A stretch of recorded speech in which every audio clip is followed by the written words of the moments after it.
Di video kali ini aku bakal bahas dada sesak ya, kemudian suka gemetaran, suka kagetan. Ini adalah sensasi GERD dan juga faktor kecemasan berlebih. Aku akan berikan beberapa tips. Selain itu juga aku bakal bahas kunyit, boleh nggak sih dikonsumsi oleh busui, dan juga ciri-ciri asam lambung itu udah mulai membaik, ya udah nggak ada sensasi tapi tiba-tiba kok kayak perut perih. Apakah itu tanda-tanda mau sembuh ya?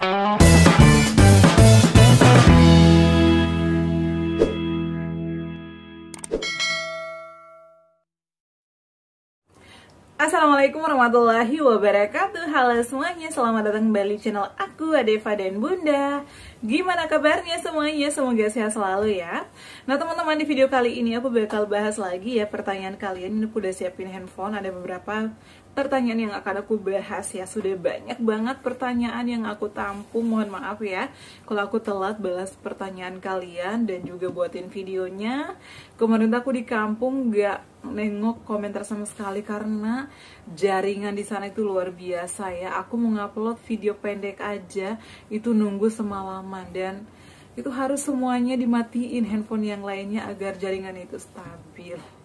Luar biasa ya, padahal aku tuh pakainya Telkomsel sama aja, atau mungkin harus pakai wifi juga ya di rumah di kampung. Tapi kalau dipakai wifi di rumah itu sayang, karena di sana orangnya cuman mama aku dan dia nggak ngerti terkait internet. Oke teman-teman ya, jadi di sini aku bakal bahas dispepsia organik dan dispepsia fungsional ya. Aku bakal bahas sepengetahuan aku karena aku bukan dokter. Untuk pertanyaan lebih detail kalian boleh konsultasikan ke dokter kalian ya. Nah, jadi ada beberapa pertanyaan nih teman-teman ya. Yang pertama, ini ada Upik Hidayat. Mau tanya dong Bun, saya penderita dispepsia organik tapi gejalanya udah hilang semua, tinggal nyeri lambung doang. Apakah itu tandanya mau sembuh? Please jawab ya. Nah, jadi untuk ciri-ciri mau sembuh itu udah aku jawab ya beberapa waktu lalu, udah ada 2 kalau nggak salah videonya. Apa aja sih ciri-ciri kalau kita mau sembuh?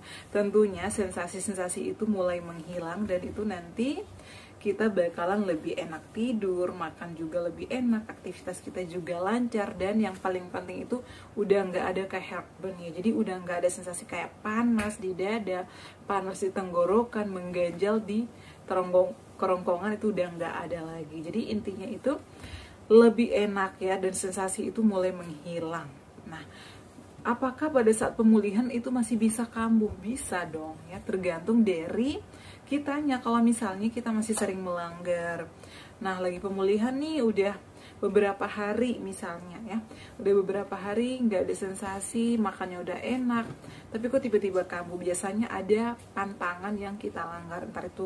Entah itu karena makanannya berlebihan, nggak dikunyah halus ya, kemudian selain itu juga begadang, kecapean, itu bisa muncul tiba-tiba kalau misalnya meskipun kita lagi pemulihan. Jadi harus hati-hati.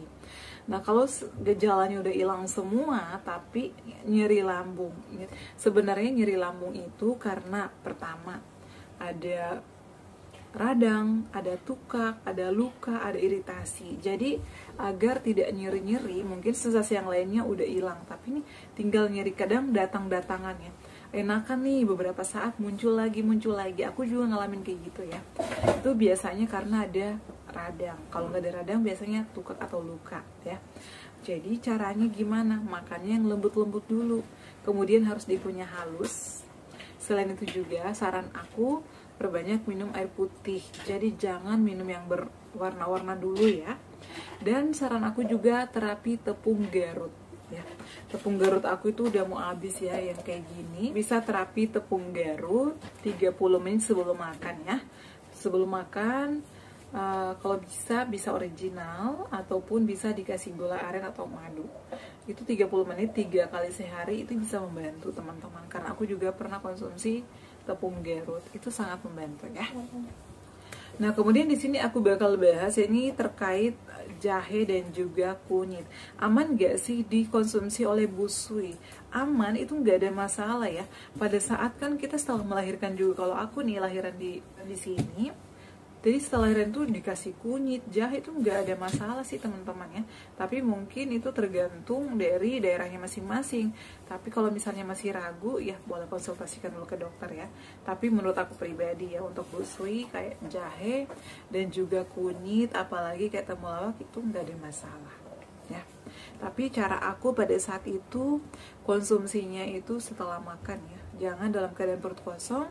Kenapa? Karena aku itu gastritis, ada radang. Jadi kalau misalnya masuk makanan ataupun masuk minuman yang agak nggak enak ya, kayak jahe itu kan agak pedas, yang kunyit itu kan kayak rasanya itu aneh menurut aku ya. Kalau bisa ya jangan dalam keadaan perut kosong agar perut kita nggak kaget. Misalnya tepung garut dulu, nasi atau yang lainnya sop aja, barulah konsumsi jahe ataupun kunyit kayak gitu ya. Nah kemudian selanjutnya aku bakal bahas ini pertanyaan oleh Eko Adi Cahyono. Halo. Nah di sini banyak pertanyaannya ya. Semoga Kak Adi, Eko Adi Cahyono nonton video ini karena ini adalah sensasi yang luar biasa, sangat menguras tenaga. Dada sesak, kagetan, gemetaran, susah tidur, dada panas sampai punggung kayak terbakar, obatnya apa ya? Bun, sudah berbagai obat tidak sembuh, ada yang memberi saran makan singkong mentah. Apa benar ya? Tolong jawab Bunda. Terima kasih. Nah jadi untuk dada sesak, gemetaran, kemudian panas itu adalah sensasi GERD. Jadi sensasi GERD itu banyak banget ya, dan menurut aku membuat kita nggak nyaman ya. Dada terasa terbakar, sesak, ngap, kemudian pikiran juga nggak tenang, tidur nggak bisa, suka kagetan, suka mikir kemana-mana. Itu bisa saja juga dari anxiety-nya. Jadi bisa nggak sih kita makan singkong mentah? Kalau aku sih tidak menyarankan, karena menurut aku ya, kalau lambung kita nih udah ada kayak luka, udah ada tukak, dan kalau mau konsumsi kayak mentah-mentah itu, saran aku ya tidak diperbolehkan. Bukan apa ya, aku tidak menyarankan. Karena kenapa? Lambung kita itu sensitif. Kalau misalnya kita makan kayak singkong yang mentah itu nanti takutnya makin memperparah. Atau saran aku bisa konsultasikan dulu ke dokter. Aku tuh bukan dokter, jadi aku hanya share pengalaman. Dan pada saat itu aku tidak pernah konsumsi singkong yang mentah. Aku itu konsumsinya yang matang-matang dan itu harus dikunyah halus. Kalau singkong mentah, aku tidak menyarankan ya. Kalaupun pengen konsumsi, saran aku konsultasikan ke dokter. Di sini aku bakal memberikan solusi ya untuk Kak Eko Adi Cahyono, dada sesak. Dada sesak ini kenapa? Karena pertama, asam lambung naik, menghampiri paru-paru, naik ke dada biasanya sampai ke esofagus. Jadi biasanya dada kita ngap, sesak. Kemudian biasanya pikiran, karena dari faktor pikiran juga. Kenapa kita sesak? Kenapa kita ngap? Karena dari sensasi-sensasi itu membuat kita panik, membuat kita parno. Jadi sensasinya itu makin numpuk, makin banyak. Jadi kalau misalnya sensasi ini udah muncul atau udah ada, pertama nih, tenangkan dulu pikirannya ya. Gak usah takut. Jadi aku tuh dulu juga ngalamin ini. Jadi kalau misalnya sensasi itu datang, aku udah tahu nih, ini kan sensasi asam lambung. Jadi duduk, bisa selonjoran, bisa kakinya dilipat, taruh di atas paha salah satunya. Kemudian selain itu, pejamkan mata, tarik nafas dalam-dalam. Setelah itu, tahan beberapa detik, lalu hembuskan melalui mulut secara perlahan-lahan. Lakukan sekitar 4-7 kali. Tapi intinya pikiran harus tenang ya. Jangan cemas. Ingat, ini sensasi asam lambung. Jadi kalian gak usah takut ya. Emang sih aku juga pada saat itu takut banget. Tapi setelah aku tahu oh ini sensasi dan melihat beberapa teman-teman banyak loh yang ngalamin hal ini, bukan saja kalian, aku juga pernah. Setelah itu kalau misalnya udah gak enakan ya, nafas udah enakan, kemudian dadanya udah mendingan, saran aku minum air putih. Air putih boleh yang hangat, boleh yang biasa aja. Nah kalau misalnya ada obat-obatan dokter di rumah, boleh konsumsi obat ya, kayak omeprazol, lansoprazol itu boleh. Tapi kalau misalnya aduh nggak ada Bun obat-obatan dokter, nah jadi setelah minum air putih makan nasi dulu ya, 1-2 suap. Kalau misalnya nggak mau makan nasi boleh pakai bubur Garut atau jenang gemi misalnya, ataupun tepung Garut boleh konsumsi itu. Nah setelah itu boleh minum kunyit. Kunyitnya ini bisa digeprek, bisa diiris tipis-tipis, masukkan ke gelas, lalu diminum ya. Jadi harus tenang, jadi perlahan-lahan aja, lakukan step by step. Nah kemudian nih misalnya udah enakan, habis itu udah minum kunyit. Jadi kalaupun kita udah minum kunyit tapi pikiran kita masih kemana-mana, masih cemas, itu sensasinya gak bakalan hilang. Jadi memang kunci utamanya itu harus tenangkan pikiran kita dulu ya.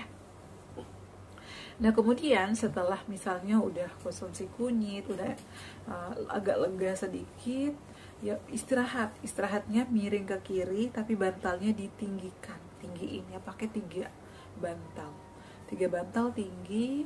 Kemudian nafasnya juga diatur ya, jangan sampai kita kadang capek banget ya. Aku juga tuh dulu kadang sampai nangis, ya Allah ini sensasi apa ya. Aku juga pernah ngalamin itu teman-teman, jadi kalian gak usah takut. Nah kalau misalnya udah enakan nih, biasanya tuh di sore hari ya yang paling banyak sensasi itu pada saat mau mandi, mandinya pakai air hangat, kemudian balurin seluruh badan minyak kayu putih, ataupun mungkin pada saat mandi diuap dulu diri kalian pakai minyak kayu putih, tetesin ke air mandi yang hangat, kemudian dihirup. Itu bisa menenangkan di badan kita ya, enakan di badan kita. Kemudian setelah itu dengerin musik-musik relaksasi, boleh ngikutin gerakan-gerakan yoga ya, juga kualitas tidur, relaksasi, itu agar membuat kita nggak cemas, pikiran kita tenang, kemudian bisa membuat kita juga nyenyak tidur. Setelah mandi saran aku balurin seluruh badan kalian aromaterapi, dan juga minum yang hangat-hangat ya, kayak jahe dikasih madu. Jahenya nggak usah direbus juga nggak apa-apa ya, kayak digeprek atau diiris tipis-tipis. Kemudian setelah itu masukkan ke dalam gelas, lalu tambahkan madu 1 sendok atau 2 sendok sesuai porsi kalian, lalu dikonsumsi. Kalau misalnya itu udah enakan, pasti nanti perlahan-lahan akan membaik. Jadi ini Kak Eko Adi Cahyono ini sudah banyak banget minum obat, sudah ganti-ganti obat tapi masih ada sensasi. Jadi menurut aku ya, lihat dari komentarnya ini karena dari faktor pikiran, jadi itu udah nggak tenang sehingga gemetaran dan suka kagetan ya. Jadi kita tuh harus bisa mengontrol pikiran kita, apalagi di malam hari. Fokuskan pada sesuatu hal ya, pada saat mau tidur aku tuh mencari bunyi apa nih yang harus aku dengar sampai aku tertidur pulas. Jadi kalau misalnya nggak ada kayak musik-musik ya, jarum jam juga boleh, ataupun mungkin bunyi kipas angin di kamar kita, ataupun mungkin bunyi AC di kamar kita. Jadi fokuskan pikiran kita ke salah satu bunyi tersebut agar nyaman tidur kita. Kalau aku sih biasanya kayak gitu ya.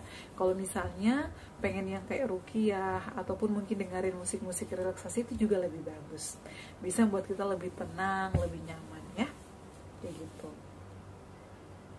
Oke ya, itu dia jawabannya. Semoga bermanfaat, dan yang bertanya juga semoga nonton video ini. Terima kasih yang selalu setia nonton video-video aku. Aku bukan dokter, aku juga pejuang ya, sama seperti kalian. Aku sembuh, kalian juga bisa sembuh. Aku bisa, kalian juga pasti bisa. Jangan takut, jangan khawatir. Kalian tidak sendirian ya. Banyak banget yang berjuang sama seperti kalian. Dan alhamdulillahnya juga sudah banyak yang sembuh ya. Oke ya, cukup sekian. Terima kasih. Jangan lupa untuk terus dukung channel aku Adifa dan Bunda dengan cara like, comment, share, dan subscribe.